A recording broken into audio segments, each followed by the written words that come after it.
Hey guys, welcome to another Lowrance Training Academy video. Today we've got our Hook2 12 triple shot in front of me. What I'm going to show you is how to do a hard reset on this unit. It's a really basic thing. What it does is it goes through and restores everything back to the original factory defaults, as well as delete any files that you may have saved into it. So be careful when doing this, because it will delete all of your waypoints, routes, and trails that you have saved internally, or any other files that you may have loaded into it. Now it won't delete any of the hard files that may have already been preloaded on it, and it will not restore the original software version on the unit.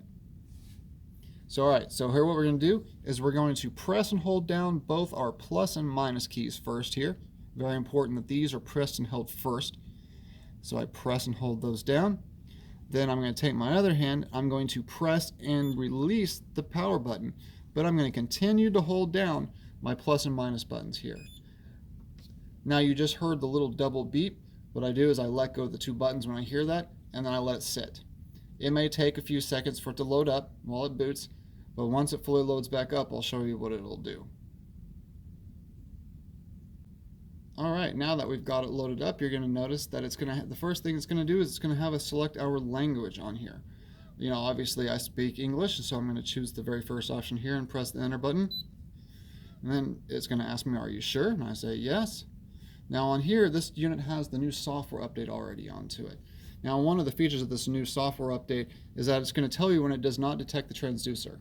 It does this because Lowrance has had a lot of phone calls from people who do not plug their transducer all the way in as they were supposed to. Now there are 3 rings on the end of that plug. Whenever you go to push it in, a lot of people were only getting up to the 3rd ring, and they weren't getting it the rest of the way in.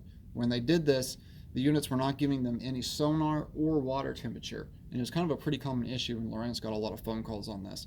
And so they decided to go ahead and put this on this update to tell you if it was not plugged in far enough.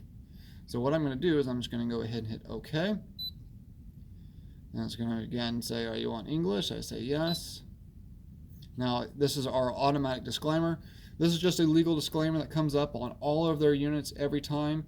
It's legally bound, and so there's no way to prevent this from ever showing up on here. It's going to do it every time. So all you're going to do is you're just going to press your enter button to accept it. Now it's going to ask us if we want to start a retail mode. You definitely want to say no on this. You do not want to go into retail mode, as I covered on my last video. That is only for demo units. Now you notice that when I didn't press the enter button quick enough, the units have a timer on it, so it automatically goes into demo mode if I don't choose it myself. Now, it's real easy to take that off if this happens, and this happens from what I hear to a lot of people. So all you got to do is press your pages button, and then we go to our settings. We go down to here to simulator. I can arrow over, or I could press the enter button. Either or works. And then I just select exit retail mode. It's going to say, are you sure? Yep, I'm exiting retail mode. I select it, and now I'm out of demo mode. And you'll see how it's stopping it. And once it loads back up, I'll be ready to go again. So I just press accept here. Alright, now what it's going to do is it's going to have you configure your device. Now this would have popped up right away if I had already chosen no on the demo mode option.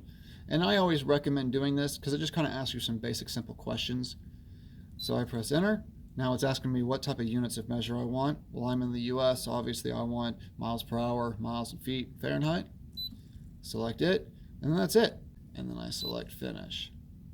And then that's it. Now the unit is ready to go and you're ready to get out on the water. And that's really about it. Alright, well that's it for today, guys. Thank you all so much for watching. And if you enjoyed this video, please like it below and hit the subscribe button and the little bell. This will allow you to get notifications every time I release a new training video for your favorite Lowrance product. Also, I wanted to give you guys some really exciting news. We will have our very own website pretty soon, LowranceTrainingAcademy.com. It's going to have even more of your favorite in-depth, comprehensive training videos, so keep an eye out. Of course, I'll be sure to let you all know along the way when it'll be up and running.